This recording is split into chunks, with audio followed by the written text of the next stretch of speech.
Saviez-vous que la dette mondiale avoisine aujourd'hui les 300 000 milliards de dollars? Et cette somme astronomique ne concerne pas uniquement les grandes nations comme les États-Unis, mais elle englobe des milliards de petites dettes à l'échelle planétaire. Pour comprendre cette situation, il faut d'abord regarder ce que cela signifie. Une dette collective portée par des gouvernements, des entreprises, des banques et même des individus à travers le monde. Les États-Unis, la première économie mondiale, représentent à eux seuls 31 500 milliards de dollars de dette fédérale. À cela s'ajoutent 3 200 milliards de dettes détenues par les États, 17 100 milliards de dettes des ménages et près de 24 000 milliards détenus par les entreprises. Cependant, ces chiffres ne représentent qu'une petite fraction de la dette globale, qui inclut également les dettes privées, les prêts bancaires et les emprunts contractés pour financer des biens de consommation, comme des maisons, des voitures et même des produits comme des consoles de jeux vidéo. Les chiffres impressionnants de la dette mondiale. Si l'on met tout cela en perspective, la dette mondiale actuelle représente près de 3 fois le produit intérieur brut, PIB mondial. Cela veut dire que chaque individu sur Terre, en moyenne, porte une dette d'environ 40 000 dollars, ce qui peut sembler alarmant, surtout lorsqu'on considère que le revenu moyen par habitant est bien inférieur, autour de 10 000 dollars. Les économistes sont partagés sur la question. Certains affirment qu'il n'y a pas de raison de s'inquiéter, tandis que d'autres craignent que cette situation mette en péril l'économie mondiale. Une dette mondiale. Qu'est-ce que cela signifie réellement? La dette mondiale n'est pas aussi simple que la dette d'un particulier ou même d'un pays. En effet, la dette mondiale fonctionne un peu comme un prêt géant où l'argent emprunté n'est pas juste dû à un autre pays ou une autre entreprise, mais souvent à l'avenir lui-même. Ce système est unique, complexe et difficile à comprendre, car il n'y a pas d'entité mondiale qui gère tout cet argent. Les économistes plaisantent parfois en disant qu'ils n'ont pas encore trouvé un moyen de faire approuver ce prêt par des martiens. À un niveau individuel, la dette semble simple. Quelqu'un emprunte de l'argent à une autre personne et s'engage à le rembourser sur une période donnée.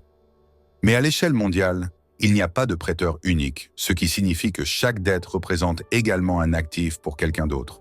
En d'autres termes, si une nation ou une entreprise emprunte, cela crée aussi une valeur pour d'autres acteurs économiques. Cela nous mène à une question cruciale. Est-ce que cette dette est vraiment un problème ou est-elle un outil pour créer de la richesse future? La dette, un instrument d'investissement.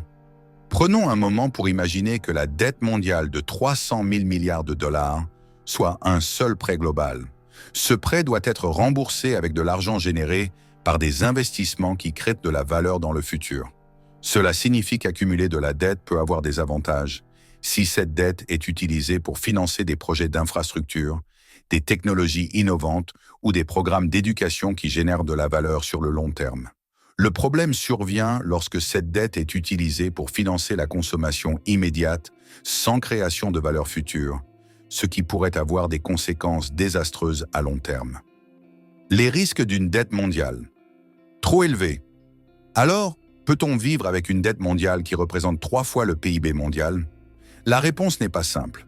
D'un côté, la dette permet de stimuler l'économie, notamment en finançant des projets et en permettant aux consommateurs de dépenser et aux entreprises d'investir. Mais le revers de la médaille, c'est qu'une dette trop élevée finit par créer une pression sur les remboursements, ce qui pousse les gouvernements et les entreprises à réduire leurs dépenses, ce qui peut entraîner des périodes de récession. À un niveau global, lorsque les nations s'endettent, cela entraîne une augmentation de la production économique au départ, car il y a plus d'argent en circulation, ce qui stimule la consommation et les investissements.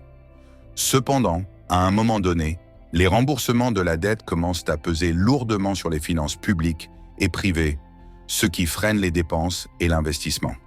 Comprendre la dette au niveau mondial. La mesure du PIB.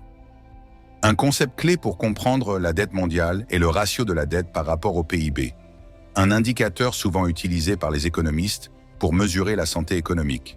Bien que ce ratio de la dette mondiale par rapport au PIB total puisse sembler effrayant, il ne capture pas toute la complexité de la situation. Par exemple, si un individu a une dette égale à 3 fois ses revenus, cela pourrait ne pas être un problème s'il s'agit d'un prêt étudiant ou hypothécaire qui va lui permettre d'investir dans des biens qui prendront de la valeur. À l'échelle mondiale, l'important est de comprendre que la dette est également liée aux actifs mondiaux, qui, eux, sont estimés à plus de 1 milliard de milliards de dollars. Cela signifie que, malgré la lourdeur de la dette, les actifs mondiaux restent largement supérieurs à ces dettes, ce qui permet de maintenir une certaine stabilité économique. Les dynamiques de l'économie mondiale, cycle de la dette et conjoncture. Dans un monde globalisé, l'économie mondiale suit un cycle de la dette naturelle, où les périodes de forte dette sont suivies de périodes de remboursement, provoquant des hauts et des bas dans la croissance économique. Les gouvernements jouent un rôle essentiel dans ce cycle, en adoptant une politique économique appelée politique contracyclique. En période de récession, les gouvernements augmentent les dépenses pour stimuler l'économie, tandis qu'en période de prospérité, ils devraient réduire les dépenses et augmenter les taxes pour éviter l'accumulation excessive de la dette. Cependant, de nombreux gouvernements ont échoué à appliquer cette politique de manière équilibrée.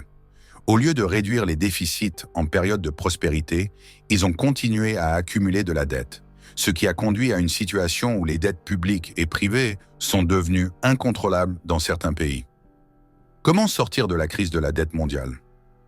Face à cette situation, la solution la plus simple pour les gouvernements est d'investir dans des secteurs qui augmentent la productivité, comme les infrastructures et l'éducation, afin de garantir que les revenus futurs dépasseront largement les remboursements de la dette. Si les gouvernements investissent dans des projets qui génèrent de la richesse sur le long terme, cette dette pourra être remboursée sans compromettre la stabilité économique mondiale.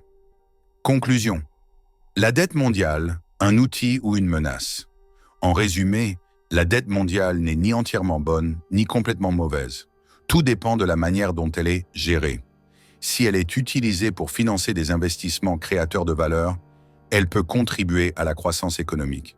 Mais si elle est mal gérée et utilisée pour financer des dépenses non productives, elle peut conduire à des crises économiques mondiales.